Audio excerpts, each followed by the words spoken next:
Looking good there, Chris. What does it feel like to fly? To reach new heights? To face your fears? To race? What does it feel like to discover? Scream out loud. What does it feel like to soar? Fly through fire. Flip head over heels. To beat the villains. Make new friends. To feel weightless. What does it feel like? It feels like this. It feels like Six Flags.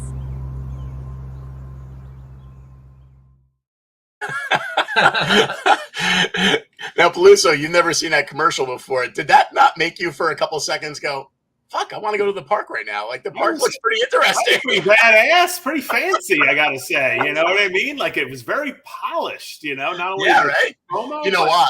Because that's not a Great Adventure commercial. That's an overall commercial for all Six Flags. So they had some marketing company do that for sure, you know? All right, so I was going to ask, I didn't want to cut into the intro here, but it looked like people walked up on a Komodo dragon at some point. Like, what the hell is that? And why is that a good thing? I don't even know. And I love animals, but I'm like, whoa, they're dangerous. And what the hell park is this? Where is this section where you just walk up on an enormous lizard?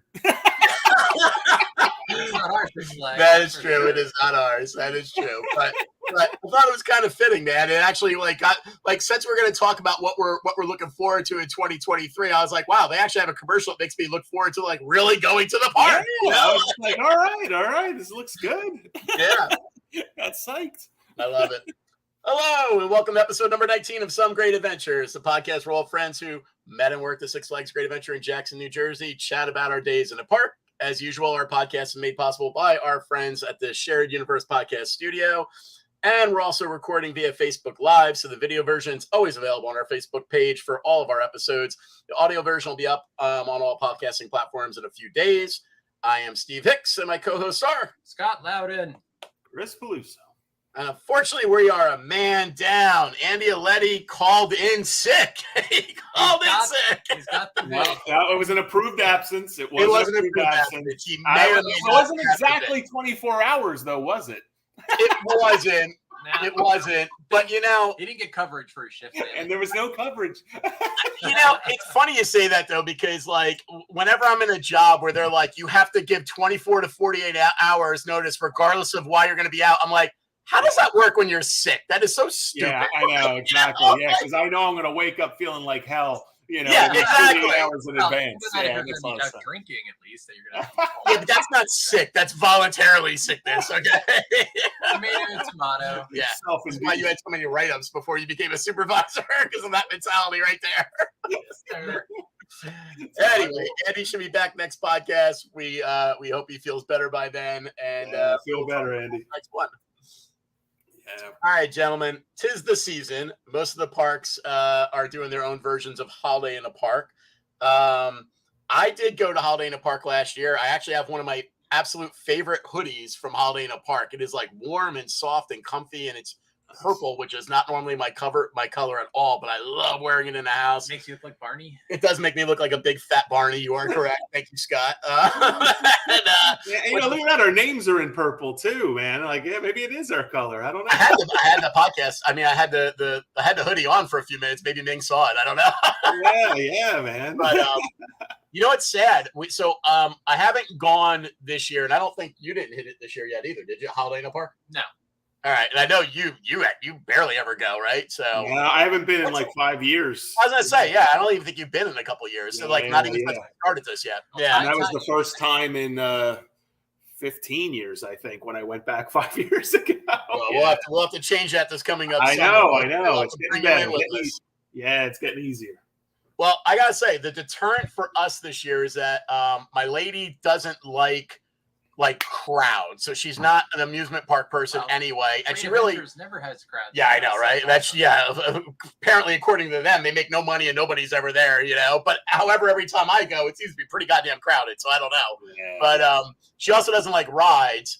So when we went last year, which is really a deterrent. Rides, doesn't like crowds, doesn't like games, doesn't like people. No, she likes games. She doesn't like people. She likes animals. That's absolutely true. But last year we did the drive-through, which was absolutely perfect. Like, we loved it. It was really well done. They didn't do it this year. Did you take the dogs with you? Oh. No, I didn't even know. I didn't know if we could or not, so we didn't. But to be honest with you, my 2 dogs through the length of that drive-through would have been a big pain in the ass anyway. Dogs would lose their mind in there. All those animals, they'd be like, "Whoa!" No, even worse. I would have lost my mind.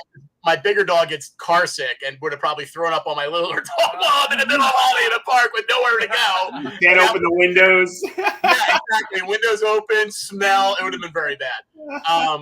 I don't know why they didn't do it this year, though. They're only doing the actual holiday in the park, no drive-through light-up event whatsoever. So that was kind of a disappointment for me because that was perfect for her. She loved it. I loved it.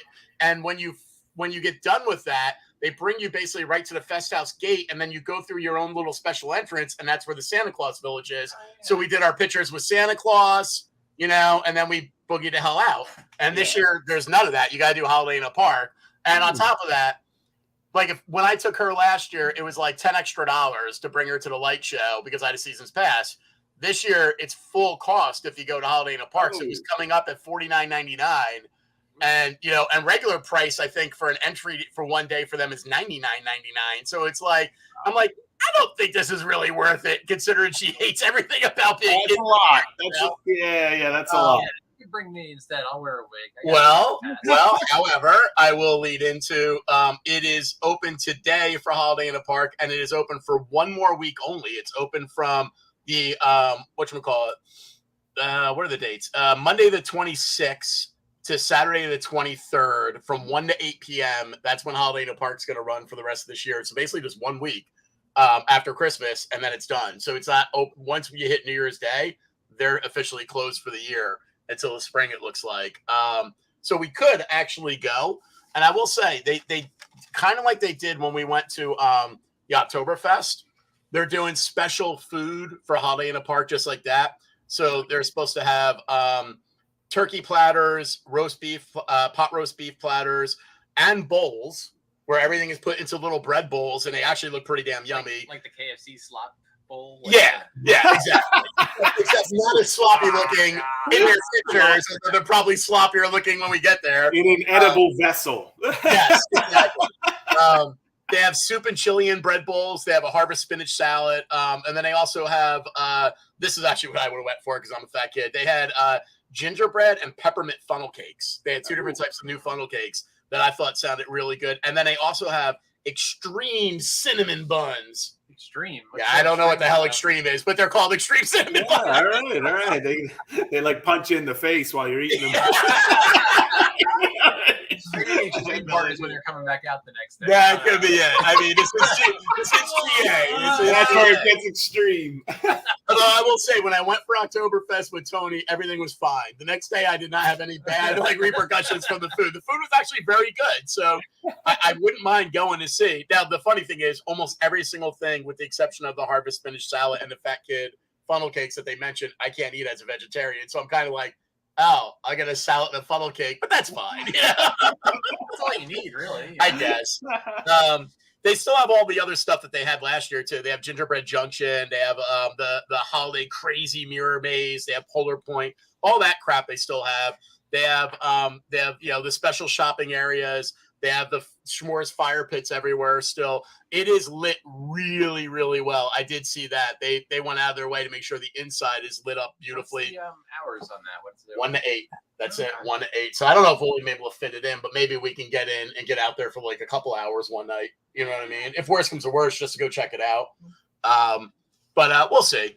One of the things they did do that was pretty cool was they did on December 10th, they did Pass Holder Appreciation Day.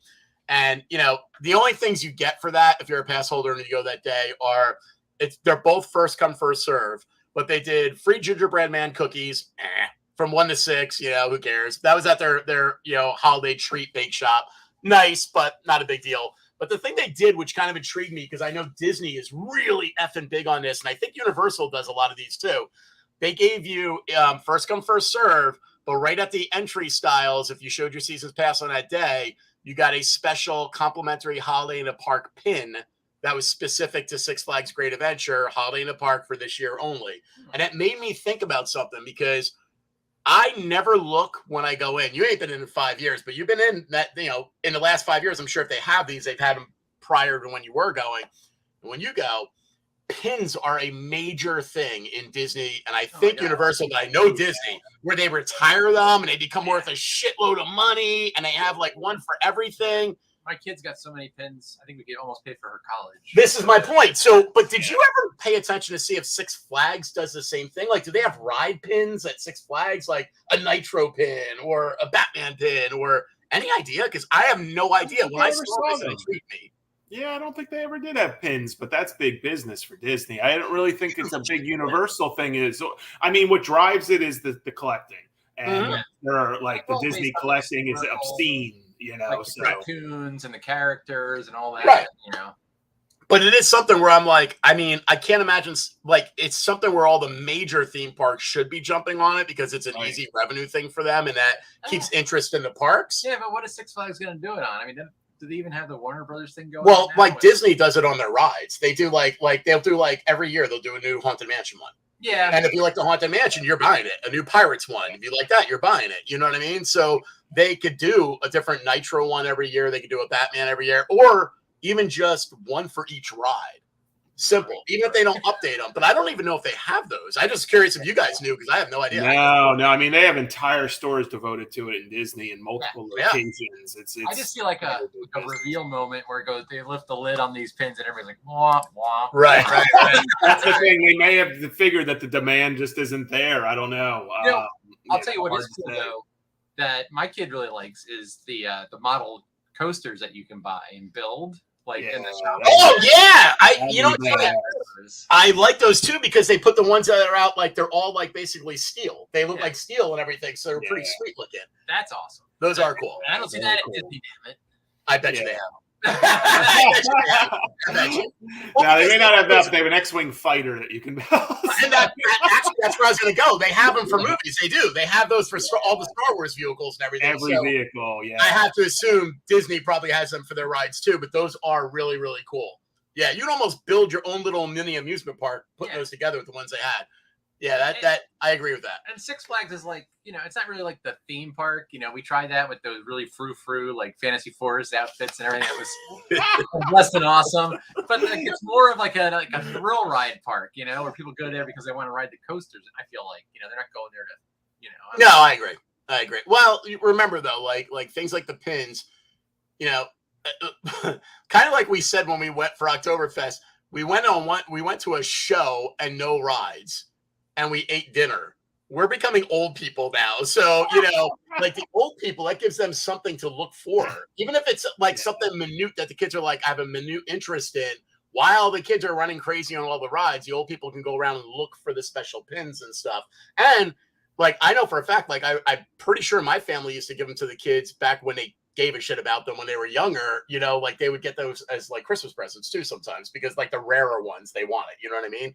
I don't think they get them out of now, but there is definitely something there for that. Like, you know what I mean? For like families to kind of like jump on. Well, yeah, I mean, if they could have done more with the Looney Tunes, it's hard because, I don't even know if they're still affiliated or how much they can do with it at this point. But I mean, Disney is constantly feeding their animation movie department. I mean, there's new ones every single year. Yeah, they have the superhero stuff though. You can do exactly. That's the thing.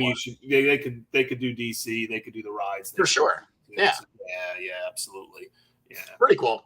Now it's something I want to look into, though. It's something like I didn't even like think about until I saw it right before this podcast, and I just saw that byline about the commemorative pin, and I was like, "Yeah, I don't even think I thought about Six Flags having pins before. Like they definitely didn't have them there." It's nice to see them doing the freebies, though. You know what I mean? Like lithographs are another big freebie for like DVC pass holders, things like that. You know, lithographs. That's another big one. Yeah, I remember when we worked there way back when there was like a Warner Brothers store in the mall near us. And I remember Steve Lisa had like what was it called? A Simpson J Frog pin. Yeah, or something. I'm a huge Bugs Bunny fan. I was in there constantly. I had a bunch of T-shirts and whatnot. So yeah, I'd be buying the Bugs Bunny crap for sure. It's funny.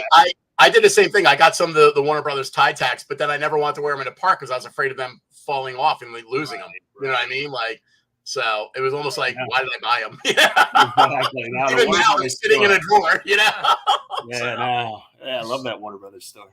Too funny. Hey, Dennis. Hey, Brian. We have a couple. We actually see our Facebook comments this time. So there you go. Nice. All right. So let's talk about some news. So the first thing is kind of a one that just shouldn't be all that surprising. It's more of a carnival. It's considered more of a carnival ride than a theme park ride. But basically in Hyde's Park Winter Wonderland, okay, they have one of those balls that basically is like a metal ball you can see inside and has two seats and two people sit inside of them, and they're held by two bungees, and they basically it's a slingshot ride, and they drop it pulls down and it shoots you in the air, and while you're in the ball you just go up and down, just like a regular old bungee thing, right? However, okay, and obviously when I say Hyde's Park I'm talking about Winter Wonderland in London. However, not too long ago, probably about a week or two ago, somebody happened to be videoing it with their phone. I don't know if it's because their friends were on a ride or not, but I don't think so because they didn't make a mention of it while they were talking over the video. But as soon as they launched it, one of the bungees snapped. Oh, that's unfortunate. And you can see it. It's you can easily find it. I'll post it on our Facebook page. Wow. But the only video is this one dude's Twitter video that he posted to Twitter that he was filming live. And it's pretty crazy because it goes down, and then as it's launching, it immediately snaps, and it just goes shink and hits the side of like a building, and then it's just kind of doing this until it settles. Right now, to their credit, while the bungee cord snapped, the retaining cord held, so it's still there. It didn't like fly out. You know what I mean? Like, and they weren't hurt either. By the time the authorities actually got there, they had already gotten them out. So I'm sure they cherry picked them and everything, but they didn't show it. There's no video of that. But I gotta say, when you watch the video, and definitely look it up, and it looks like we just put the video in the comments. When you look it up, the thing that will boggle your mind out is that, remember I said Six Flags now has this super flying wave that takes you higher than the big wheel? Yeah. But the goddamn wire that you're held on is like the same little thin wire, just like the regular flying wave. And when I was on there, the only reason I was like, I don't think I want to go on this again, is because I was like, I was afraid of those wires on the flying wave when it was only 20 feet off the ground. Now the thing is higher than the damn big wheel. And then I see this video and I'm like, I don't think I could ever go on that again. Oh, man. It just spooked me out so much. It was my complete fear of that happening, Yeah. I was like, holy cow. Well, there's that woman that fell out of the flying wave while it was going, and she lived. But that Sky Screamer now, when it's like, if you fell out. This is one reason why I never want to do a slingshot ride. Oh, holy shit. Did you see that? Yo, can you put that on again? Because all of a sudden. This is one reason why I never want to do a slingshot ride. Oh, holy shit. I mean, those people got what they paid for. Yeah, they got a ride. They got a ride, man. They got a ride for sure. And at least they were encased in that, sphere. Like it looked like it was a protective, casing. Yeah. Well, I read the news report. It said that they were totally fine, but still, that's a fucking scary shit, man. Yeah. What did they have? Like a gingerbread land? I'll go there. I'll stay in gingerbread land. Forget that. I'll just eat the funnel cake. I'm fine. Exactly. Let's try the peppermint. You guys stay up there. Exactly. Let us know how it is.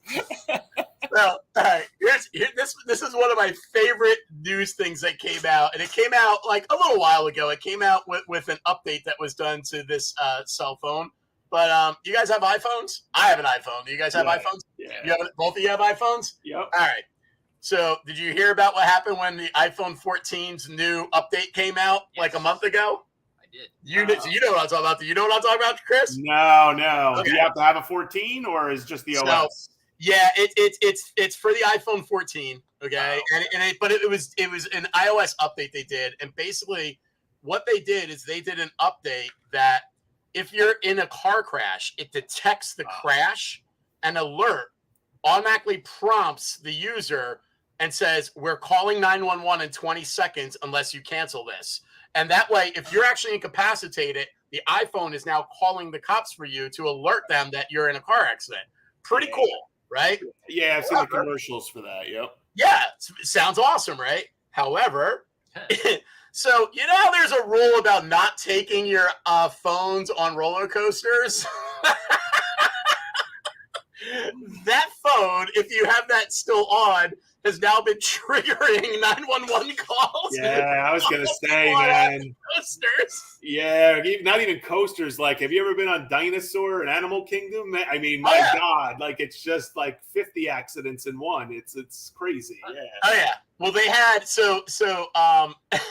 Ohio, a center in Ohio confirmed that they received 911 calls from people riding coasters at Kings Island in Cincinnati.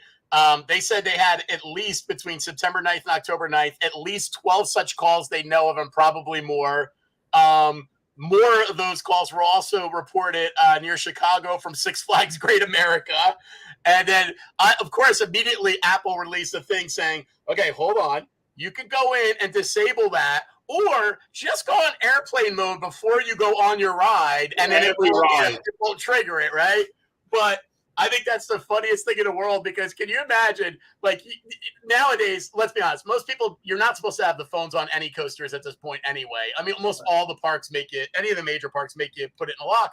But a lot of people just try to sneak it on because they don't fucking want to pay for the locker or deal with the locker, right? Exactly. But how about you forget, you bring it on, and next thing you know, as you get off, like, cops are calling you, and they're like, are you okay? Are you okay? You're like, what the hell? And as you're getting off, your phone is going off. So if you're not answering it, you're trying to get the hell off the ride so no one can see you have it on you, you know? I'm like the ultimate tattletale that gets you into like so much trouble, you know? No, I mean, I'll say I keep mine in my pocket. So, I mean, it's plenty secured on a ride. It's not coming out of my jeans pocket, you know? So, yeah, I'd absolutely forget to turn on airplane mode. Like, that's crazy. No, that's a flawed system there. Well, here's what's funny. It's a flawed system, but you mark my words. If you get in an accident in the next, like, year and that thing saves your life, you're gonna be like, God damn, I love that iPhone. I love that like, all right. It was worth it. It was worth being carried off the ride. That was when they cracked me up when I first saw it. I'm like, oh my God. I'm like, and then, you know, at the time I pulled the article, there were only those two specific reports, but you know that's happening all over the place. Like you said, anywhere that detects an impact is doing it, you know? Exactly. Yeah. That was awesome. That one had me laughing. Here's my other one this one's for Scotty. This one is also pretty good. So Universal Orlando has a ride that actually we love. That is basically their version of the Rapids, okay? And it's called Popeye and Bluto's bilge rat barges, okay? And it's their Rapids, right? And when you read the sign that says you will get wet on this ride, believe that. Oh, and and if mind you, I haven't ridden it in a long time, but if I'm remembering right too, that also has the deck where you could pay to shoot the people too, right? With the gun, has a water gun that you can literally just shoot random strangers in the face. There's no getting lucky on that one. You're getting wet. It's there's no way anybody's getting off of that thing not soaking wet. So absolutely agreed. So how about this one? So the boat comes in, people get off, you sit down, and now you expect everything to be squishy and wet because it's a wet ride, right? You're not going to ask them to dry your seat. How many times at Rapids did people say, can you dry my seat before? Because at Loudon they say it all damn time. Annoying, right? They say it. How about you sit down and it squishes and it smells? I knew you were going there, man, and I'm just like, oh God, oh no. apparently someone diarrheaed themselves on the ride. They didn't have the courtesy to say anything, so no one notices until the next person sits in the ride. And now, when they said it, apparently it splatters. I'm running out of rides here, man. I'm gonna have nothing left. So they actually had to shut the ride down, apparently, to be able to clean the boat, because now I guess they couldn't just get the one boat off like on its own. And so what's funny is the park is not saying anything official about this. All the news outlets that reported are only reporting it from what people are saying about it, because I guess the park doesn't want poop publicity, you know? Yes, exactly. Yeah. It not only did it make me laugh, not only is it one of the grossest things I ever heard of, but on top of it, did you ever remember anything like that happening when you were at Rapids? Well, like not at Rapids. pooping? I remember people taking dropping a turd at the top of the Asian Tower, but that was like outside I the queue line. don't remember that either. Oh yeah, What? And he's like, the employees cleaned up. But the lead called me and he's like, "Oh, somebody dropped a deuce like up here behind the trash can." I was like, "Okay, what do you want? What are you calling me for?" He's like, "Can you get crowns up here to clean it?" I was like, "No, it's not a." What are you calling me? And your ride. I was like, "What do you expect me to do?" I was like, "Well, Clean it. I was like, "Well, what is it? Is it a turd or is it like diarrhea?" And they're like, "No, it's a log." I was like, "Okay, well, you got blot my out, right? God. You got blot out. Take that blot Blot out. out on it. Then get your pan and broom and sweep that in there." And I mean, that's bad, but let's be honest. At least that's like not like in a place where you can't avoid it. You know what I mean? Like Yeah, on the that's not ride, though. That's No, not that- a day ruiner. I mean, Well, that's a day ruiner, man. You sit in that like it's Oh over. my God! It's over.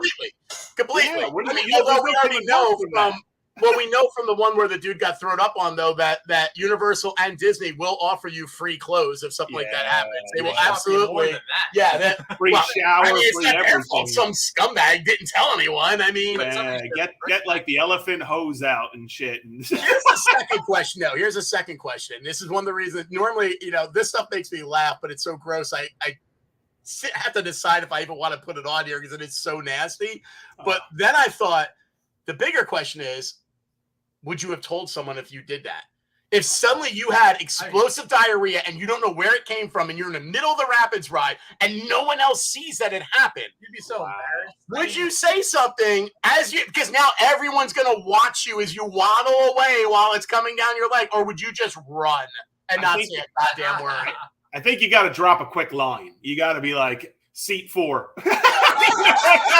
Like, you got to close the seat, and then out. You know what I mean? Beeline right out the door. We got to say something. You know what I mean? 'Cause I agree. I think I would have too. I think, Yeah. honestly, I think what I would have done is as I'm trying to like move as fast as I can, I would be like, some scumbag did that. You might want to take care of it. Yeah, you know. And it's tough too, because part of me wants to say that somebody else in your group can always say something, but they probably moved even faster. You know what I mean? Like we're not with him. You know what I mean? Like they were probably quicker. What are those, like 8-person boats? Yeah, those were tiny. Yeah, those were tiny ones for sure.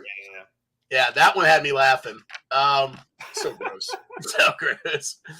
All right. Well, as we're veering into our talk about what we're excited about for 2023, I thought we'd mention going into 2023 some ride anniversaries that are coming up.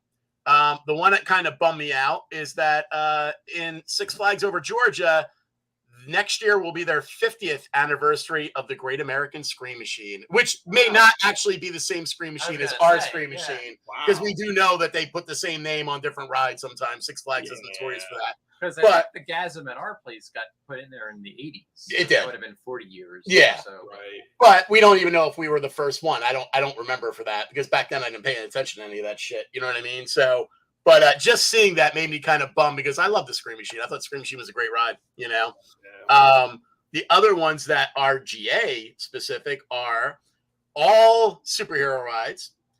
May 15th will be the 15th anniversary of the Dark Knight coaster at GA. Ooh, Chris. Wow. Yeah, Dark Knight, not Wow. Batman. I was gonna say, Not the same The ride. mousetrap thingy? Yeah, Okay. yeah, it's a different. Yeah, Well, that's and then good for Chris these days. wait, we're still going. Wait. So that's the 15th anniversary for Dark Knight. April 17th will be the 20th anniversary for Superman Ultimate Flight. And then for Peluso, May 1st is the 30th anniversary for the real Dark Knight Batman the Ride. Wow, 30 years. Isn't that crazy? Wow, that's crazy. Isn't that crazy? Does that make you feel really fucking old? Yes. Oh my God. Yeah.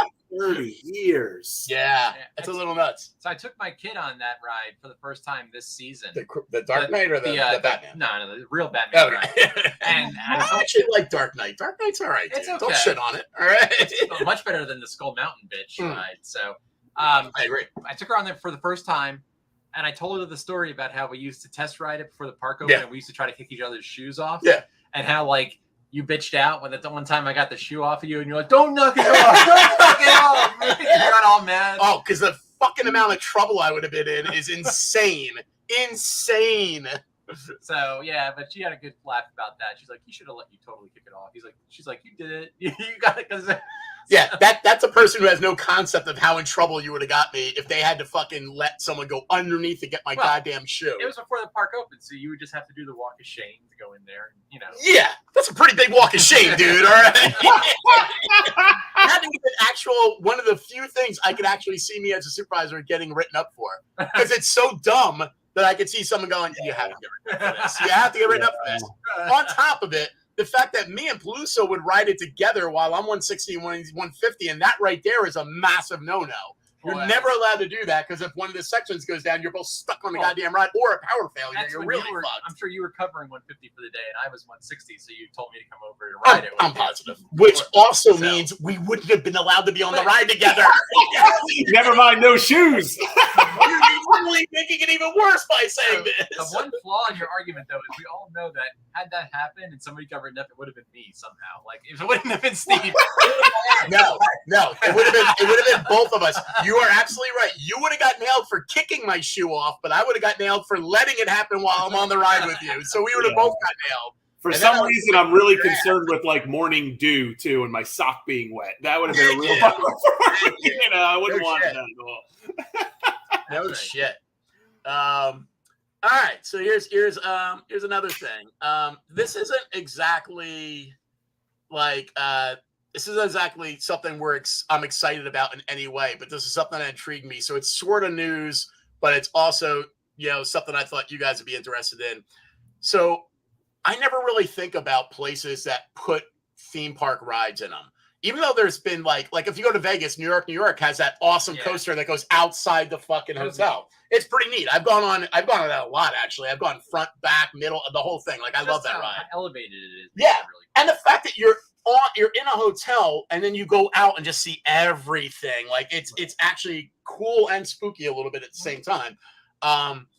Another place they're putting amusement parks now, and they're starting to put like rides, like a lot, are cruise ships.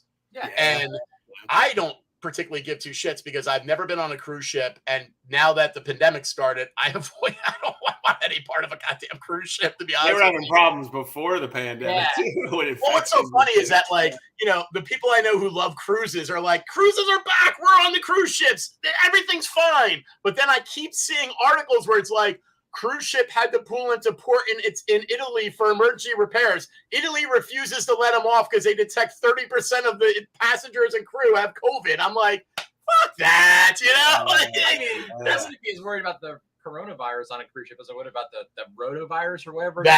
That too. People like puking their brains out. That too. Like John Mike's fishing trip we took. Where like basically so hard his eyeballs popped out. He bled out his eye. It spooked the shit out of me. It was like a fucking horror movie, man. Well, one had that mechanical issue too, where they lost all their plumbing, bathrooms, everything. Oh, yeah, that was. Yeah, there's a lot of things. Well, and then also food. There's also been cases where, like, for whatever reason, their food is bad, and then like half the ship gets food poisoning. I mean, there's a lot of reasons I don't want to be on a cruise. I've been on a cruise. I loved it. I would go on a cruise again. I mean, I would roll the dice again. It was awesome. I mean, right. I've been on once, and I enjoyed it. I gravitate away from it, but I wouldn't say no to it. I would definitely consider it again, maybe in a couple years. That's me. So here's the thing: there's some cruise ships for me that are enticing. Like there's ones that are just poker cruise ships. There's ones that are wrestling cruise ships. Right. There's ones that are the Disney cruise ships. I was going to say I would do Disney. I feel more comfortable. Maybe very Royal themed ones. I mean, Like, Jesus, even if you like the Impractical Jokers, for a couple of years they had their own cruise ship where you got to hang with the Impractical Jokers the entire time. You know what I mean? Steve was just telling me off air about how he wanted to go on the Pretty Princess cruise ship. So Don't fuck around with the unicorn cruise ships. The unicorn cruise ships are pretty cool. I mean, those are all. It's loaded with furries. I mean, how could you not want to go on that? That's got to be fun, right? I remember, I've had experience with furries, and like what you told me shocked me to my core. So we'll talk more about it.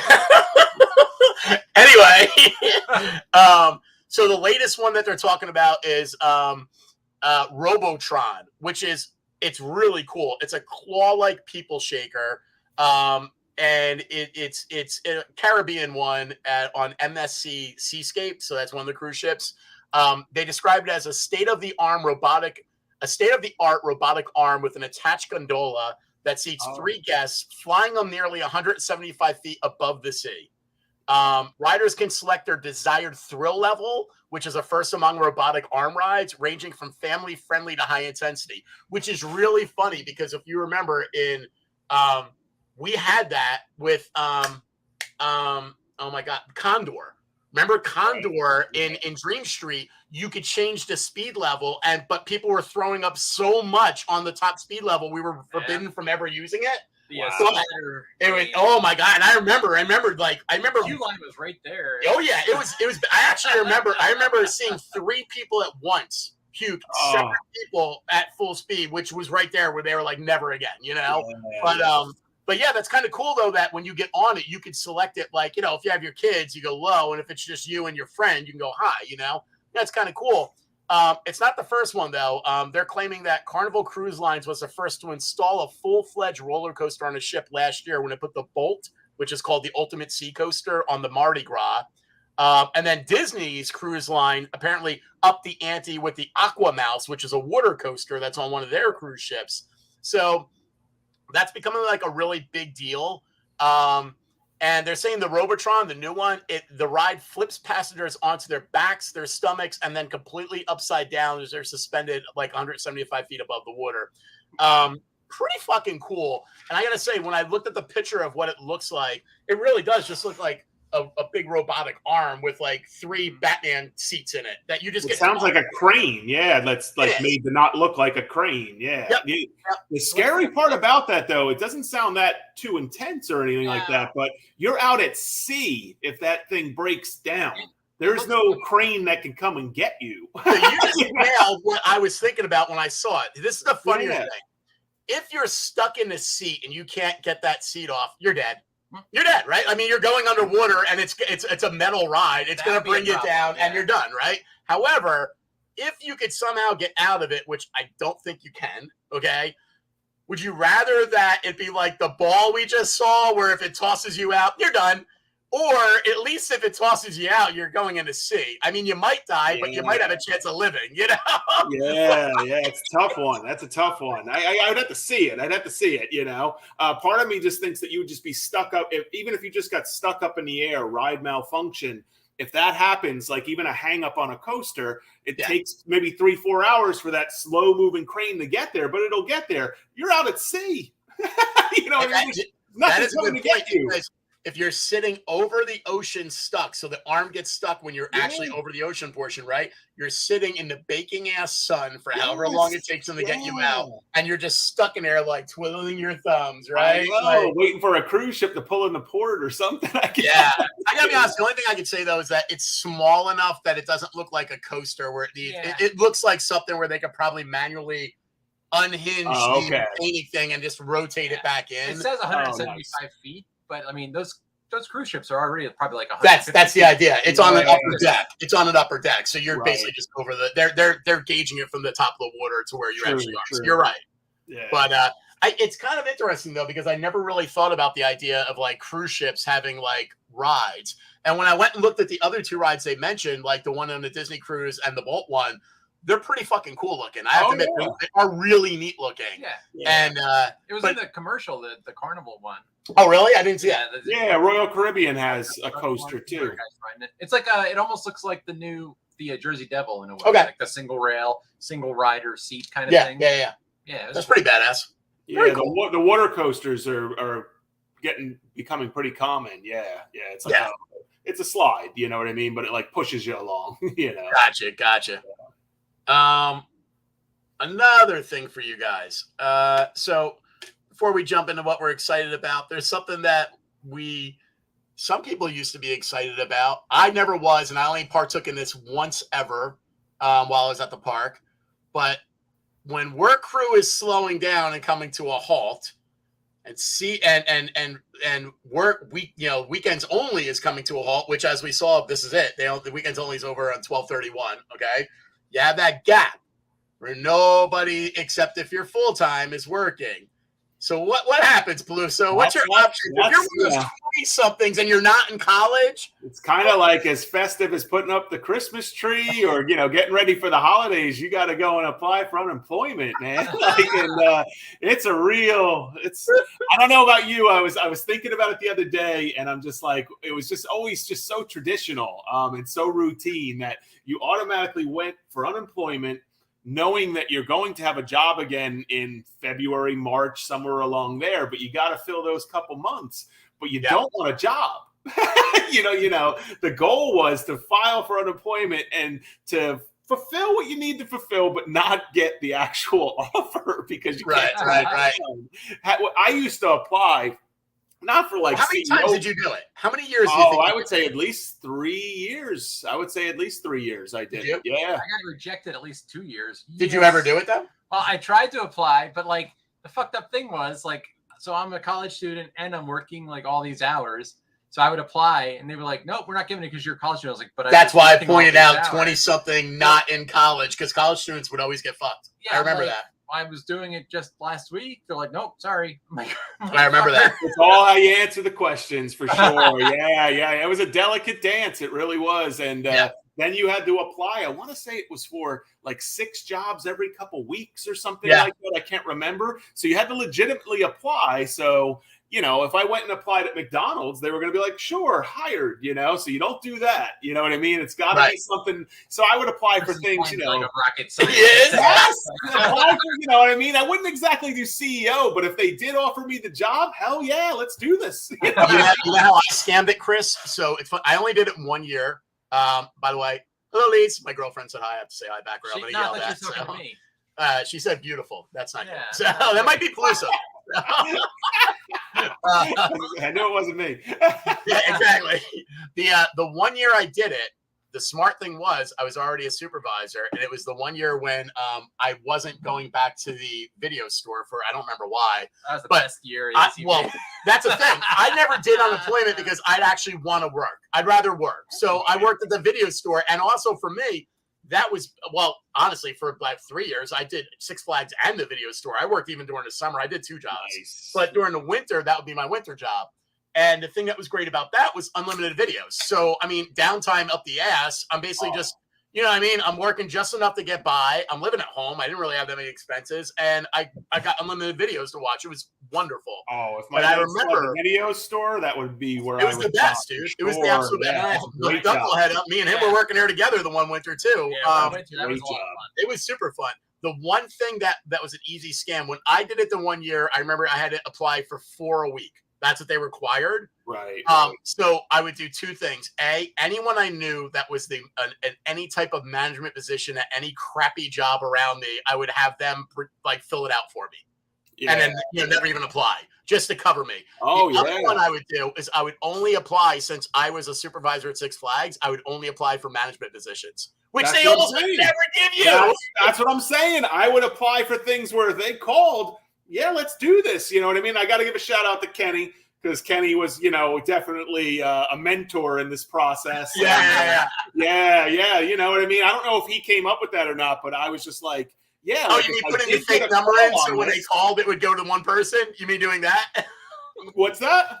Did you ever do the fake number where I put the fake number to my friend where my friend would know, like, if you ever get a call from unemployment, you have to say that, whatever job they're bringing up, you have to say that I wasn't qualified for it. That's Mandalay Industry style right there. Hell yeah, man. That's beautiful. It's beautiful. No, I would just apply for things where if they did call, great, let's do this. You know what I mean? Let's talk, because this is a great position. You know what I mean? 5 times my salary, sure. But yes, all management, all. And I wouldn't call it, like I said, CEO, but definitely upper management for sure. You know what I mean? And yeah. Oh, and shout out to John. That was a scam. You didn't always have to go there too, but you did sometimes get forced to go there. Had to go one time, and just happened to be that John of John and Karen was there too at the same exact one. Best time I ever had at unemployment, man. It was fantastic. I will say the one year I went, there were at least 8 other Great Adventure people there, only which of 2 I knew. The other ones were for like foods and games that I didn't even know at the time. And I was just laughing because I was like, it really is the time of the year. We all just start showing up here, When I went though, they didn't do the online. It was you had to go. So I had to go. I think it was every 2 weeks you had to go, and you had to have basically 8 of them. Oh, and you had to make those phone calls at the time too. Yeah, automated phone calls. And they would tell you if you needed to come in or something like that. Yeah, I didn't always have to go in, but at least twice. One was very boring and one was awesome. Best time ever. It was great. That's so funny. I just had to bring that one up. I thought that was funny. I know me and you talked about that before, Peluso, too. So kind of here's another weird question as we go into 2023. Before we start talking about the things we're most excited about that are coming out, being Great Adventure or theme park in general, I don't think we've ever actually said this. Maybe in the beginning podcast, and it sucks because I wish Andy was here to answer this question too. But what is your favorite ever Six Flags ride? As of right now, if you got to ask that question, what would you be your favorite ever Six Flags ride? And then to work or to ride? Nope, just your favorite. That's the question. So if your kid said, "What's your favorite GA ride?" That's the number one question. So it's your favorite all-time GA ride, regardless of reason. And then the follow-up to that is, what's your favorite non-GA ride? And I'll tell you what mine are. Mine are very simple. Even though I think very few people would ever choose this ride, for me, it's Log Flume. And it's Log Flume because, A, that's the ride where I got my first major ride lead. B, that's the ride where there were so many shenanigans that we did as that crew, and with that area at the time being so tightly bound and together, that it's like a no-brainer for me. Like, I had nothing but fun on that ride. And I will also say, as a black and a red tag, I don't think any other time in the park I had ever dated so many people that did not work at the park as when I worked on that ride. Because when I was up at Shoot and Spillway, whoever was my wingman at the other spot, we would just shut the fucking brake. We would just shut it off, let the brakes come up, and just sit and bullshit with the chicks. And we would like set them up. We'd be like, "Hey, that guy down there thinks you're cute." They'd be like, "The guy didn't even see me yet." Go down the spillway, and they'd be like, "Hey, you're cute." When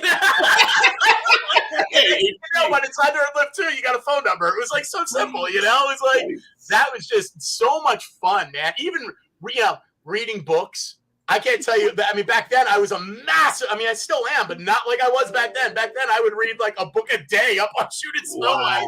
Even sometimes on like lift 1, when you think everyone can see you. You can hide a book very easy and hide a book in your lap, Like, for nostalgia purposes alone, for me, it's always going to be Log Flume.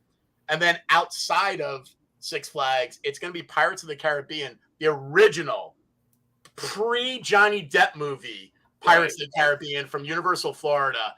That was my first time going to Disney in Florida. When I went on that ride, it blew me away when first of all, the fact that it told a story from beginning to end, a full story. Right. It told you of everything from the pirates coming into power, marauding, taking over, raping and pillaging towns and burning them down, to then getting caught, to then being killed. That's the end of it, Like, that was amazing that it had such a perfect story from beginning to end throughout the ride. But what always blew me away was when you first started, you're in those little caverns on that little dinghy with other people, and it's not that impressive. And then all of a sudden, you go into that expansive, what looks like an ocean, with 2 full-size warships fucking launching at each other while you're in this boat in the middle, and it looked like the cannonballs were hitting you, and you're like, holy shit. Like, back then, that was insanely impressive to me because I was only used to Six Flags rides. And I didn't know of a ride that could be that big and encapsulating. You know what I mean? Exactly. It still holds up today, but back then, like you said, unbelievable. Like, just such a, like, wow, I'm in another world. Yeah, that's how I felt. I remember actually thinking, like, if this is what rides can be, it's going to be hard for me to appreciate what we have at Six Flags because we'll never have this. And then my biggest disappointment at the park as a follow-up to that was then they built Skull Mountain, and I was like, oh my God, we're building something like Disney finally. It's going to be an indoor thing. It's going to be great. And then I rode it the first time and was like, oh, this is it. Yeah, the right stuff was going to be a simulator like Disney as well. Dino Island was awesome. Dino Island did kick ass, though. I admit, Right Stuff was disappointing, but when they did Dino Island, I was like, oh, they not bad. Right Stuff was like, I mean, I can show you Right Stuff right now. Here we go. Yeah. I mean, it was pretty bad. It could be better. Front row. Exactly. Remember, it did do shit in front row. You know? Yeah. That was bad. That was not a winner. Yeah. Dino Island was fun though. Yeah. It was. Definitely same reasoning as you, more or less. Congo Rapids was my favorite ride. Oh my God! For a second, I thought you were going to say the Buccaneer. You were going to say the Buccaneer for and I was going to. You had a nice segue from Pirates of the Caribbean. Well, vastly maybe the Buccaneer. It's like yo ho ho, Pirates fight for me, yeah. No, I mean Buccaneer is okay, but Congo Rapids I only worked it for a year. But even after I was promoted and I was a supervisor, I still had so much fun even when I just went to the ride. I agree. Congo Rapids was fun. I agree. So that was awesome. As far as like everywhere rides, I have to say like probably one of the most impactful was like Transformers, the Universal Studios. That was a good ride. Awesome. That was a good ride. Because just like, you know, the 3D and the technology and everything, that was great. You know, it's funny. So for you, it was Transformers. For me, it was Terminator 2, which was the Transformers was based completely on how that was done. And that was the same thing. Did you ever go on Terminator 2? Yeah, I did, but it didn't hold up as well. I felt like it did not. When I actually got there this summer, they closed it down and watched it one more time, and it did not hold up at all. But what I did like is that they had like when the T-1000 broke out, when they actually got destroyed toward the end. Remember, it was like ice crystals came down on you, and the fact that it was a perfect merge of 3D, everything going on around you, while you actually had stage people acting and doing the roles and doing stunts. And I was like, that was pretty cool. And then they took it like one step further with that, and it was way better. It definitely didn't age well, for sure, and they didn't take it away. But no. What about your? So that was it. Or just those two? Yeah. What about you, Peluso? You know, I will say, I'll make you guys both happy. When I was a kid, Rapids for sure was my favorite because I was a baby. I wouldn't go on anything. Runaway Train was my first big coaster, so I really had a lot of love for that. But of course, Queen and Batman the Ride would be my favorite for Six Flags. Yeah. Hands down. I mean, I was going to be shocked if you didn't say Batman. No. I mean, exciting, and I actually, when you said it too, us riding in the morning, man, like it just, I had like that. I was like.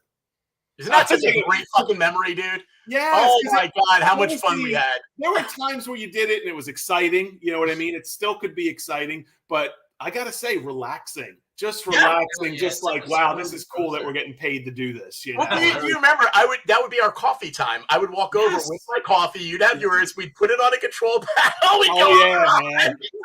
We come back. Oh yeah, man. Let's do our wake up here. We did our wake up call. It was fantastic, man. Such a great feeling. Great memory.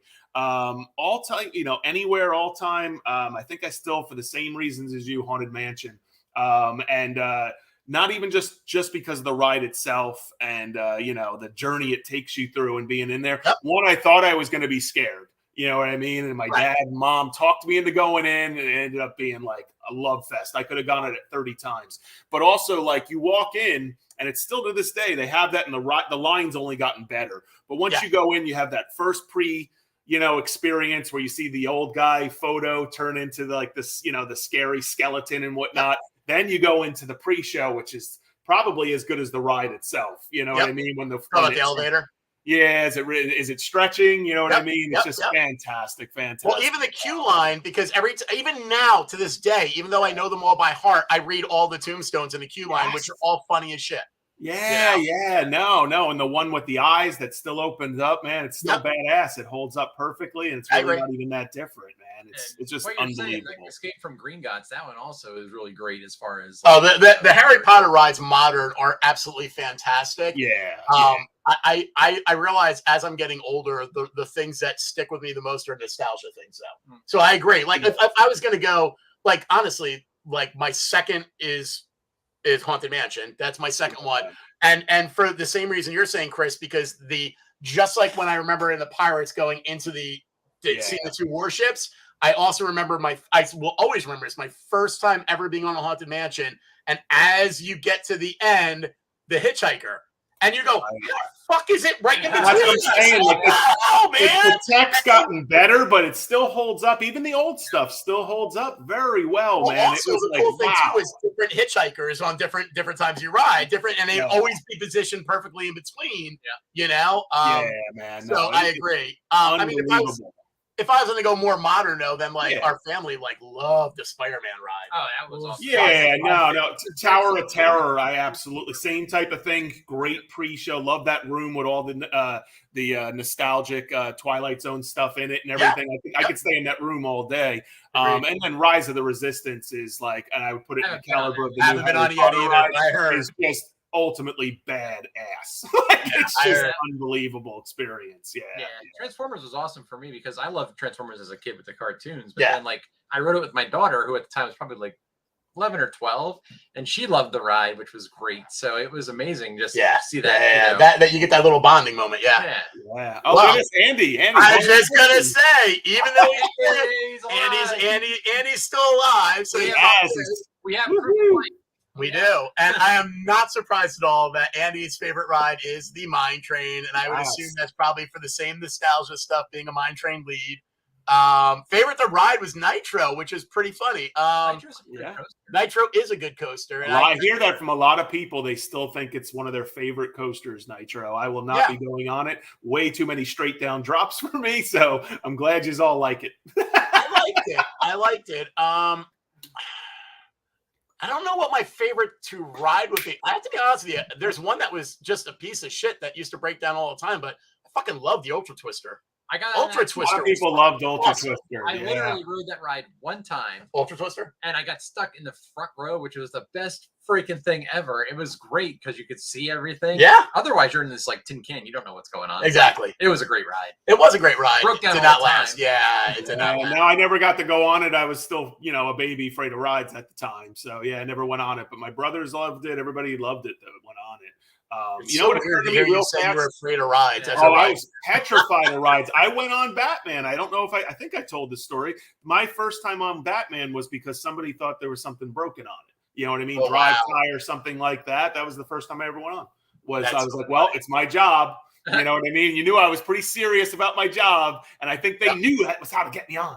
But whatever, that's why I went on. That was the first time. Yeah, that's pretty funny. The bad real fast, loudest, most obnoxious ride, like to be around working. All of a sudden, one jumped out at me real fast. Did anything jump out at you when I said that? That right now, yes. Yep. I'll say mine real fast, and it was obnoxious and annoying, even from when you were trying to get lunch. Yeah. Ooh. Shockwave. Yes, right? That thing was so obnoxiously loud. I can still hear it today. It's true. That's so funny. He just whispered it. It's hysterical. The people who worked it had to wear earplugs because they were having hearing loss. What a piece of shit. That thing was terrible. What was it? Stand up. The gimmick was stand up. Yeah. But I mean, I don't know what the fuck was the deal with the wheels. Like, what did they put the? Was it like metal on metal or something? I don't know. That thing was like a jackhammer all day long. It's so funny because, like, at this point, the only thing I even remember about Shockwave, Andy wrote that was the sound of the steel cracking. Exactly. Like, what the hell? And before we forget, Andy's outside of GA was, not surprising, the Haunted Mansion. So I'm not surprised by that either. So, yeah. Honestly, I swear to God, this is so dumb. The only thing I remember about Shockwave is that the operators of Shockwave love to say Shockwave as they would shoot the train out. I don't remember anything else about the damn ride at this point except it was annoying. I just remember it was annoying, and I barely ever had to deal with it. So I just I felt like you'd get a headache from employee dining. It was so friggin' loud, man. It must have been 1990 was its first year, because that was my first year, and it was the year that they had the Shockwave party, because when they used to have parties after the park closed for employees. So that's the only time I rode it. But I mean, I remember I was thinking when I was going on, I was like, damn, this thing is freaking loud. Like, Man, it was awful. Too funny. So let's see. I mean, as we go into what's exciting about 2023, be honest. I put this as a joke on the invite for this Facebook, for the Facebook Live event. But would it not have been funny as shit if they had announced their new ride for this year was Bizarro? That would have been the best goddamn thing for Medusa. Yeah, that's what I'm saying. It would have been so perfect because last year they basically shafted everybody by being like, we gave you Medusa back, and now they give you Bizarro back. And all they have to do is just keep repainting the damn thing and switch the side out. Look, it's red. I would have loved it. All right, so let's talk GA specific stuff. So event-wise, they're having all their standard shit still. They're bringing back that Coca-Cola Dreamland thing, which we didn't go for, but we actually probably should try to go this year. It's like they basically I know this is so antiquated to say this, but I look at it like they try to make the park look like a hippie experience where it's all like colors and pretty, and it's basically everything is sponsored up the ass by Coke, obviously, and they just really make it like a little festival. Like it's like kind of think of like their version of like a Mardi Gras where it's like pretty colors, everything looks nice in the park. There's banners up. Involved? Not the beads you want or you use, no, but there might be some beads. No, there's no beads. Sure. There's no beads. They had it this year. And obviously it went over very well, and people are coming back for it. And I think they had like special foods and stuff for that too. They're having, Physics Day, all the standard crap that they always have. They're having, but they have 3 new things they're doing this year. They're doing the first 2 they have no information on, and one I'm surprised because I would have thought they already had it. But they're doing Food and Brew Festival, which is weekends from June 16th to June 25th. So it's only like 2 weekends. Okay. We should definitely do that one. Yeah, that would be cool. No info, but I'll be honest with you. So far, when they're doing special food stuff, they have been stepping up a little bit, and the food stuff has been worth going there for. So I would definitely go check that out.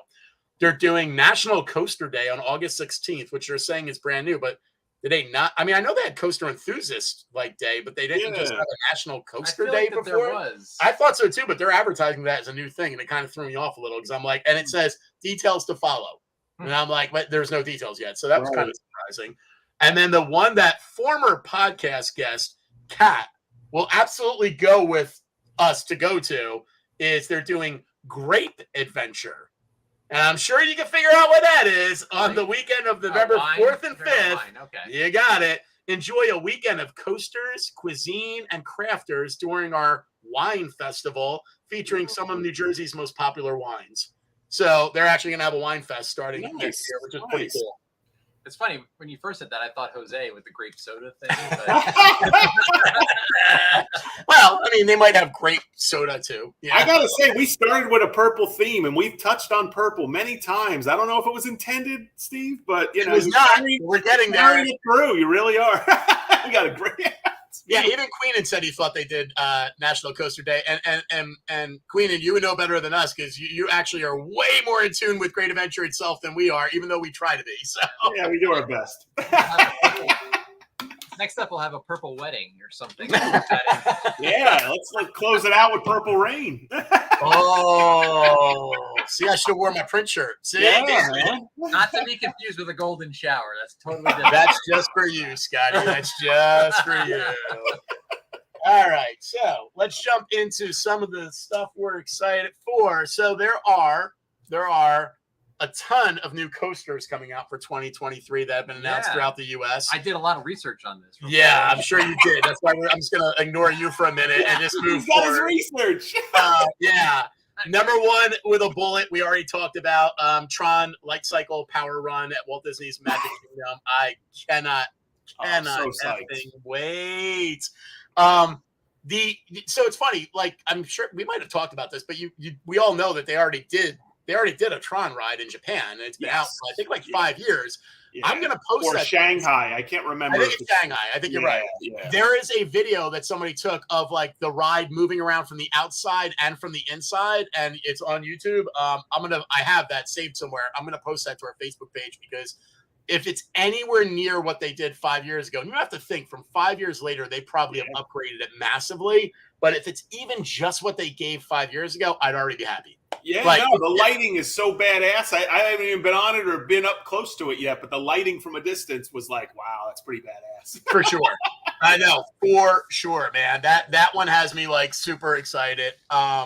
We talked about Aquaman Power Wave at Six Flags Over Texas, and that's their Power Splash water coaster coming out. I am super excited for that one, but leading into that one is SeaWorld. And SeaWorld is also doing, obviously, like, water theme type of stuff is what they're trying to add. But they have 3 new coasters. One is called the Surf Coaster. And I swear to God, it looks exactly like the Aquaman one when I look at the picture. Yeah. And it's being called the world's first surf coaster. It's opening in the spring at SeaWorld Orlando. It's a surfboard-like vehicle that holds riders in a standing position while parts of the vehicle rise and fall, mimicking riding on a surfboard. And it goes in areas where there's actually water. Riders will travel through twists and turns, experience 5 airtime movements, and ride through an innovative wave crawl inversion. The coaster will reach 60 miles per hour. It sounds pretty goddamn cool, actually. No, it looks awesome. I'm curious of what, because water... We've all seen, not to go all National Geographic, but the damage that water can do. So daily, I mean, of course they have to operate in the rain, but it doesn't rain every day. This is every single time it goes through. That ride's getting wet, man. That might be a maintenance nightmare. It could be really tough on them. Yeah. It's interesting to see how it unfolds. So the moral of the story is ride it early. Yeah, I know. Ride it in the first year before it gets screwed up. Yeah, definitely. Well, also remember something, though. These water rides are opening in areas that stay at a pretty constant temperature for the most part. They're not like our area where everything gets frozen solid in the year, in the winter and completely screwed over when it warms back up, putting steel to those massive temperature changes.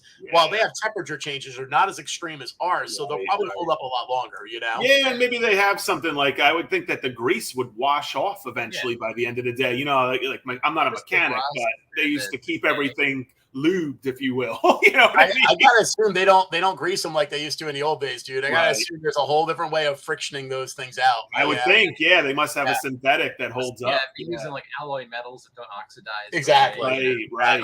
Yeah. They also have they have Pipeline the Surf Coaster. They have Arctic Rescue, which is going to open in SeaWorld San Diego, and then they have Catapult Falls, which is billed as, this one actually interests me, billed as the steepest flume drop in the world, and that's going to open in SeaWorld San Antonio. So our fellow podcaster might be able to check that one out. And so let's see. It says there's a little article I pulled on that one because obviously that one interests me. It says, while the ride may not look like anything too special, Catapult Falls will be the world's first launched flume coaster, combining the thrill of a roller coaster and the excitement of a water flume ride. And they don't give a lot more after that. Then they're basically just trying to sell you with a bunch of bullshit marketing hype. You know what I mean? Right. But I gotta say, that's pretty cool. Like it's weird for me to be excited to go to SeaWorld to ride rides. But I like that that's the direction they're going in because Shamu is not doing it's adapt or die. Yeah, they gotta. Yeah, you can't keep the animals in a tank anymore. Yeah. I mean, I'd say for me, I'm looking forward to. That's badass looking, isn't it? Yeah. Wow. Yeah, cool. Wow, that's hardcore right there. Yeah. So I'm looking forward to the Wild Mouse at Cedar Point. That one, I had that one. Go ahead. Because. Not because of the ride, but because we're planning on going on a family vacation to Cedar Point. Right. So that I'm looking forward to. And I will ride it while I'm there because my kid loves roller coasters now. But what type of coaster is it, Scott?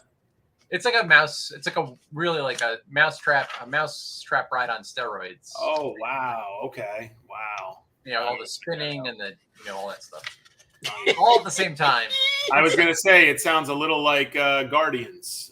Guardians is like 30 rides in one. It was really it's pretty crazy. Yeah. You're going vertical. You're going sideways, backwards, everything, man. Another one that I want to ride when I get back there to Florida. Well, hold on. So your Wild Mouse, the base description for that is Cedar Point's new for 2023 coaster is a modern take on a boardwalk classic, a spinning Wild Mouse coaster that'll be a flagship attraction in the park's reimagined boardwalk area. That's their simple marketing thing. Which does that really tell you anything? No, but I have actually read articles over the last like 3 or 4 months about it, and it definitely does reimagine the Wild Mouse. Yeah, for sure. Wow. And I'll be honest with you, like one of my favorite rides as a kid was we used to go to Keensburg all the time, and Keensburg had a Wild Mouse, and it was like the fucking scariest ride. I know we were pretty scary, man. Scary because it creaked, and every time you went around the edge near the top, it went on an angle that made you feel like the car was just gonna fall the fuck off every goddamn time. And so you were scared every time you rode that ride. That had a whole bunch of different types of fear. Yeah, exactly. What was your other one? That was it. Good contribution today, Scotty. Good job. All right, take a break. Some of the other coasters that are coming out that sound pretty interesting. First of all, have any of you ever gone to Dollywood? No. I would fucking love to go to Dollywood. I hear nothing but good stuff about that park. I always hear it's very cool. Yeah, very nice. That might be a podcast trip we might have to do. Add to our trips. It's that like we right in the do. middle. Andy, you drive up. We'll start driving down. We'll meet in the middle. It got to be fun. In 2023, Dollywood will open Big Bear Mountain, which is a triple launch family coaster that will be the longest in the park at nearly 4,000 feet. So when you talk about triple launch, is that like the Hagrid ride in Universal where you get shot out of like the catapult thing a couple times? I think so. Slinky Dog does that as well. Like you get the initial launch, and then there's another launch midway through, or a couple times. I can't remember, but launches. Yep. Another one that's kind of interesting. First of all, this whole park interests me because I've never been there and I would love to. Is the Mattel Adventure Park, which is based on Mattel games. Yeah. And they have like Hot Wheels shit and all that type of stuff, which is pretty cool. They have Bone Shaker and Hot Wheels coming at Mattel Adventure Park. Hot Wheels is a Chances Rides Hyper GTX coaster. Think Lightning Run at Kentucky Kingdom is how they describe it. And Bone Shaker is a family-friendly Chance Rides coaster. Just the fact that they're building a coaster based on fucking Hot Wheels. Remember the tracks we used to have as kids? Yes. And then they put the ones where you can launch them over the circles like lightning loops and shit. Yeah, man. And now they're building fucking coasters out of that. I'm like, that's pretty cool looking. So, I mean, I forgot what I was going to say. Still adding to the add that to the list. I'll come back to it. Good God. I know I've brought this one up before, but there is a dark coaster at Busch Gardens in Williamsburg that's opening. That looks cool. That looks really fucking sweet. And I gotta say, it's another one where their marketing graphics are very equivalent to Skull Islands, where you're like, Skull Mountain, where you're like, oh my God, everything looks so cool. And then it could just be another Skull Mountain at the end of the day because it is just a dark ride. But let's be honest. If Skull Mountain would just close the fucking curtain so it's an actual dark ride. It's actually dark, yeah. Or, right? Or if you're not going to go dark, lean into that it's not dark and put cool lighting or something. Do something. The problem is that it's not a dark ride. It has light in it at all times, unless you ride it at night. If you ride it in the day, it sucks. That looks so fucking cool. It looks really cool right there. But, the problem with the Skull Mountain is, they tried to do the whole lighting thing. They did this disco show. Yeah. And even my kid who never rode coasters before that, she was like, that sucked. Because I remember.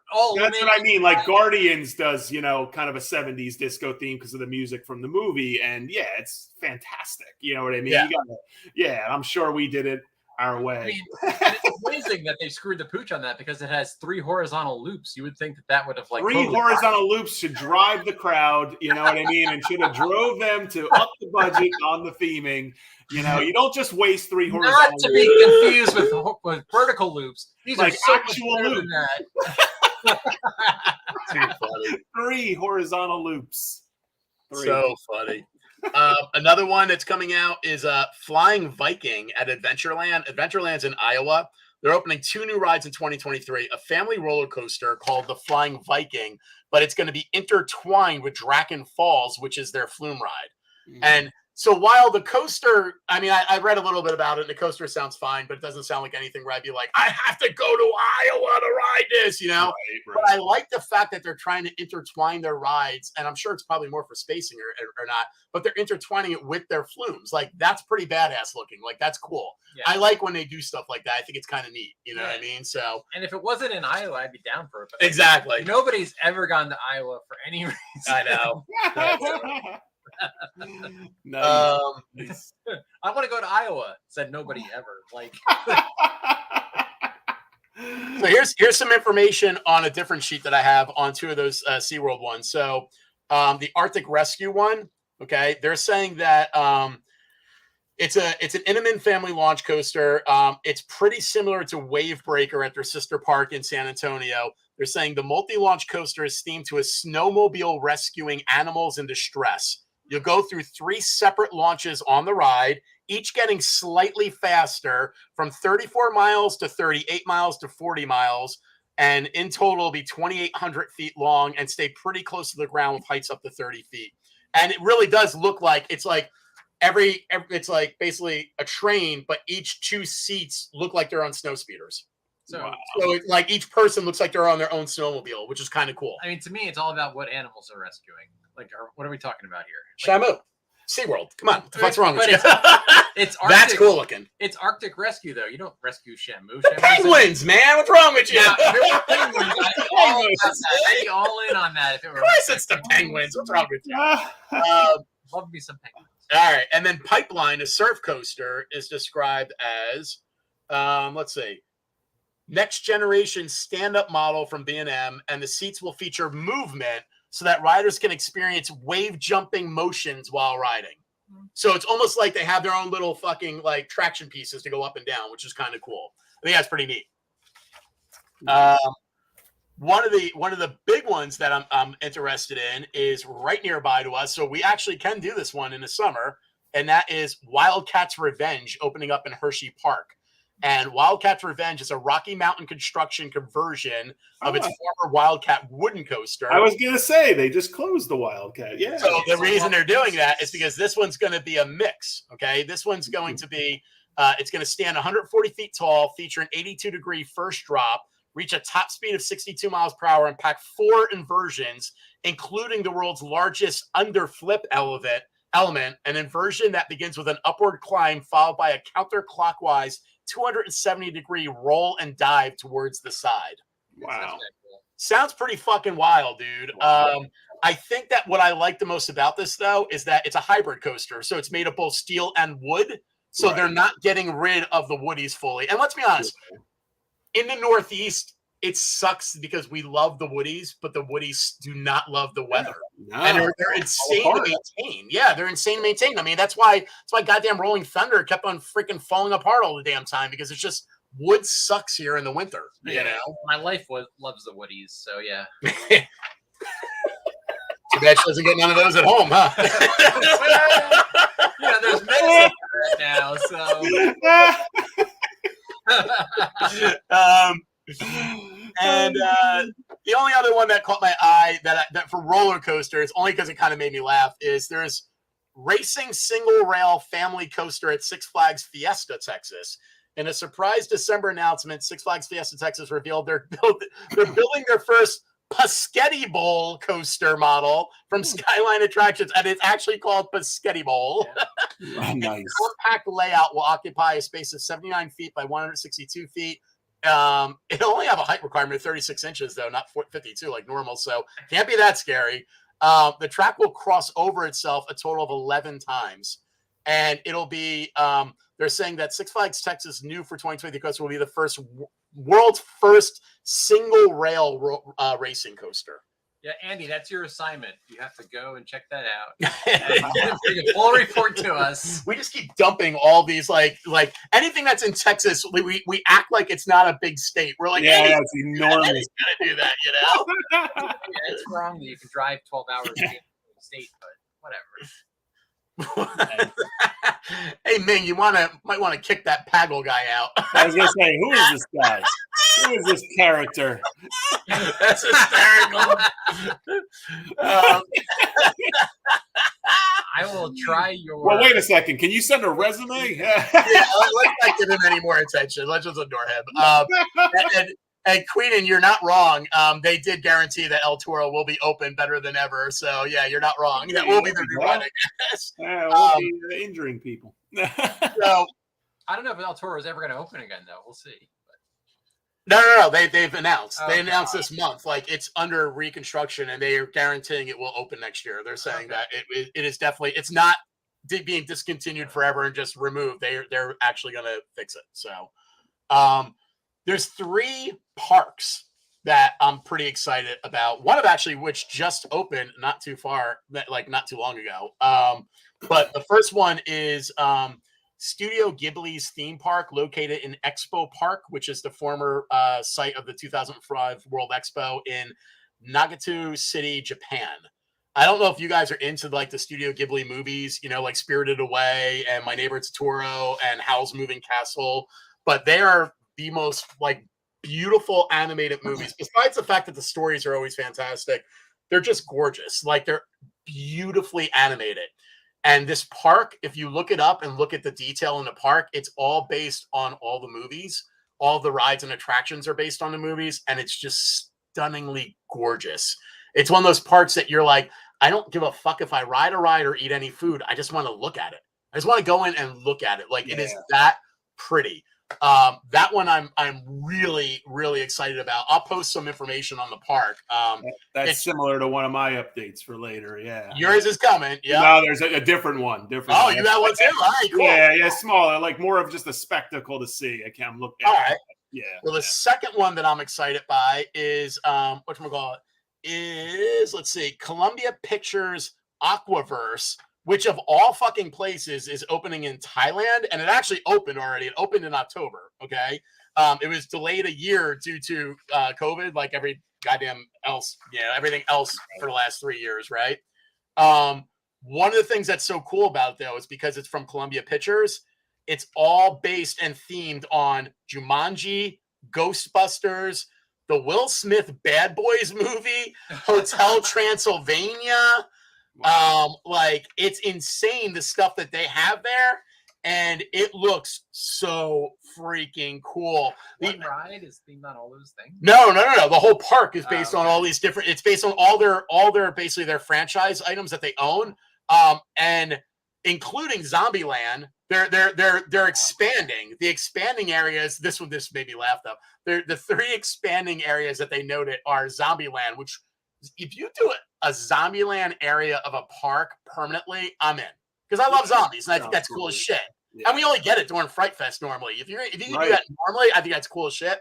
Yeah. They also are doing Cloudy with a Chance of Meatballs, which absolutely smart for kids, right? Yeah. And then the one that made me laugh, and I'm like, oh, didn't this fail? They're doing an expansion based on the Emoji Movie. Didn't the Emoji Movie like flop? I thought it was one of the worst movies of the year. That's what I thought. But I'm like, well, I guess everybody wants a poop ride, you know? I don't know. Yeah. Nice. That one like surprised me a little bit, but the park and all the promo shit for the park was really cool. And I'll be blunt. If you're gonna tell me if I go to Thailand, I can fucking be in Ghostbusters land, I'm there. Yeah. I'm already there, you know. Man. The other theme park that I'm excited about, which is supposed to open its U.S. doors on the 17th, and it's not the first one, it's the second one because they opened one 2 years ago in Osaka, Japan. And I know you're excited about this one, Peluso, is Super Nintendo World. Yeah, no, that's the Hollywood one. Yeah. Yeah, that looks pretty goddamn cool, man. You know, being based off of like all the Super Mario Brothers shit and like that. But they have a Mario Kart Bowser's Challenge. And I love Mario Kart, man. I love that game. Yeah. And Right. like me and my niece and nephew, when they were younger, that would be like a Christmas game we would play, and they would just kick my ass at it. But we had so much fun playing it. You're gonna tell me I can actually be in a fucking Mario Kart and playing That'd be cool if you live? could really shoot like turtle shells out. That's what I'm saying. Now I'm gonna say, like, check out the one in Japan. All right. It's And- not and as lower it's your a little expectations disappointing. a little I bit, know. all right? It's a little So- disappointing. I know. You know, the funny thing is when I went to go and look at Universal Epic Universe, which is the one that's going in Orlando, which is like going to be far bigger than the one in Hollywood. Yeah. I didn't even realize that they were opening Super Nintendo World in Hollywood at Universal Studios. You know, they were adding it. You know, the whole section. So I was like, let me actually see what Mario Kart, because the same thing. I'm like, Wait, Mario Chris. Kart. I'm looking at the picture Ming just posted. I'm sorry. I'm already sold. No, it's badass. I'm in. No, it's going to be fantastic. However, Mario Kart specifically, what you just said and what you were just talking about, I was thinking the same thing. When I looked at it, and I only got a little bit of a peek at it, a little bit of Mr. Toad's Wild Ride, Winnie the Pooh, you know what I mean? Like taking you on the adventure. It looks cute and everything, but I thought we were going to get behind the wheel. You know what I mean? I know. You know, kind of hard to do, a little dangerous, you know what I mean? But I was expecting like a go-kart type of scenario, you know. So hold on, Chris. Hold on. My last one is not a theme park attraction, but it opens in the next 2 weeks. It opened for press reviews this week, and it's going to make you super happy, okay? The world's largest indoor go-kart track is opening in New Jersey this month. It's supposed to be fully open by the beginning of next month. Okay, $29 per person, and all single rider cars. Okay, all single rider go karts, no two rider. Okay, and weight limit of 300 pounds per car. So none of us heavy people can really ride it, but that's okay. The no short people either. Height restriction of 4 feet and 10 inches. But it is their largest indoor track. It's going to be in Edison, New Jersey. Okay. Oh, wow. That is it. Wow. And that looks so fucking cool. See, that's what I'm talking about. That's what I'm talking about. Like, I would have loved to see a Mario Kart like that. You know? How long do you ride for? How long is it? Like $30? How long is it? I'll post a review. One of the press people in one of the New Jersey newspapers actually just went on it.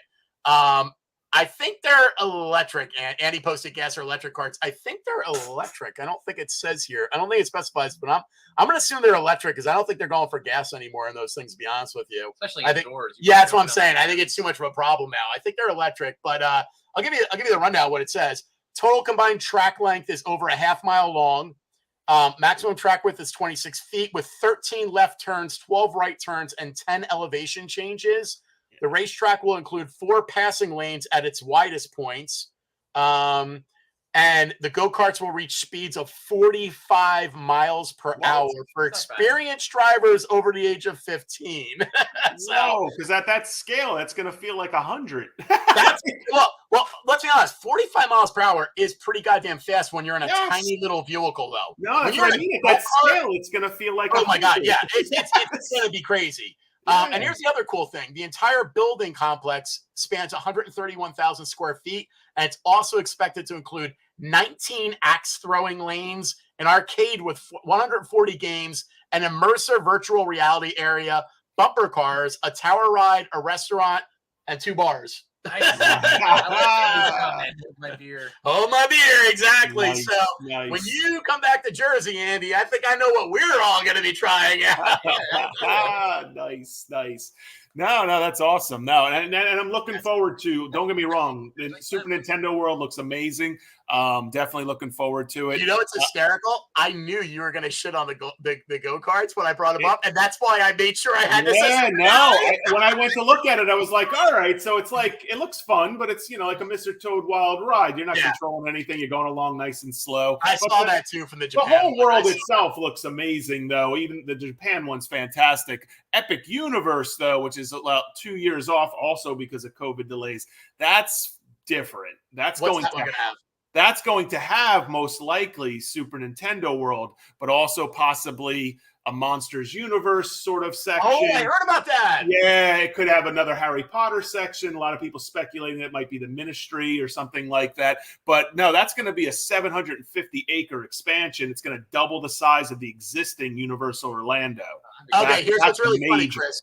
I have it up on my screen because that's one that I meant to add, and I just was like, all right. It's a couple years off, though. It's a few years off. It is, but it has 4 roller coasters coming, and they all sound amazing. A Donkey Kong mine cart, a How to Train Your Dragon coaster, a Hub Racing coaster, and then exactly what you said, a Universal Monsters rumored coaster. Yeah, no, I mean, people are cool. speculating. Some of the speculation is like, what? Like, some people are thinking Star Trek and Lord of the Rings. I don't even think they have the intellectual property. I don't think so either. That's Universal.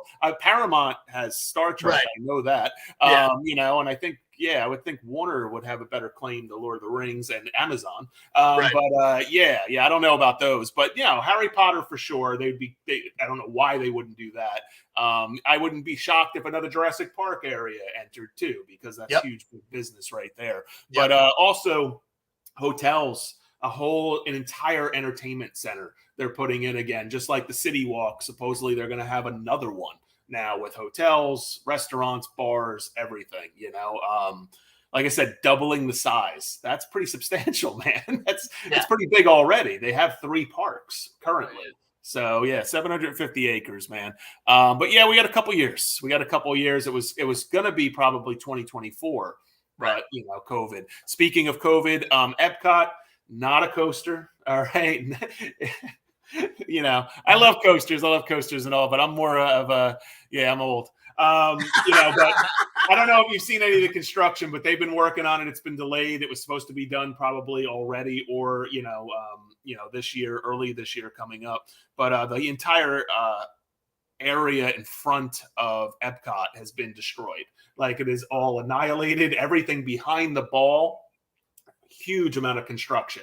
Like, it's just obliterated. There's a wall up. You see it really well when you go through the monorail. I took some pictures from the monorail. I feel like the ones online are better. You know what I mean? So we could always look at it another time. But they're redoing that entire section, and there will be a Moana walkthrough ride that they're putting in that, a tribute to water. The entire area is going to be a tribute. There it is. Wow. The whole area is going to be a tribute. Like, they have the neighborhoods in Epcot, and I'm a big Epcot fan. A lot of people shit on it. I think it's a great place to go. The countries and everything. It's a great time. This will be a neighborhood developed for nature. It's going to be nature-based and everything. It's going to be by Nemo and the seas. They're going to have the Moana water-based one, and it'll be an entire nature area. But there will also be, they're building this huge building that I don't think you could see it in that picture, but all the festivals, the Food and Wine Festival, every single they have a festival going nonstop now. Right. This building is going to be, they've been kind of sticking them in places. Anybody who goes a lot, you've probably gone to so many different indoor places at Epcot. I know where you're going. Drank their own Oktoberfest area. Yes, now they're building one devoted to it, and it's going to be badass. I think it's going to be awesome. Lots of demos, mixology, all sorts of things happening there all year long. That actually should open late 2023. Nice. So that's coming soon. It should have been done already, but because of COVID, COVID's up the ass. It's hurting our rides. 2023, we got it coming. I'm glad you brought that one up, because that was the one park I was going to mention, and I literally had it up on my screen, but I was like, all right, if there's time, I'll bring it up, and that was perfect. That was a good one. Good pull. Cool. Man. Yeah, man. All right, well, we have hit our time, boys. So as always, this always goes too fast. We like to wish happy holidays to all of our friends and listeners. Our podcast brother Andy, who we hope is healed up soon, so he's on their next one. And here in the comments. Woohoo! We will be back in 2023. We will definitely have some former employee guests to chat with some other areas of the park we haven't hit on. We still want to have some chats about the security area. We haven't really talked about those.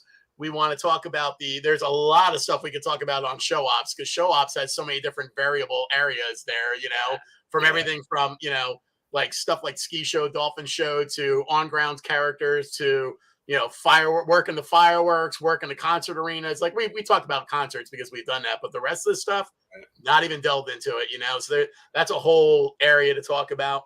So we have a lot of stuff that we want to still chat about, and we're pulling in people to have those conversations. So we hope you all stay with us. We hope you all have a wonderful new year. And as always, make it a great day, everybody. Bye. Bye.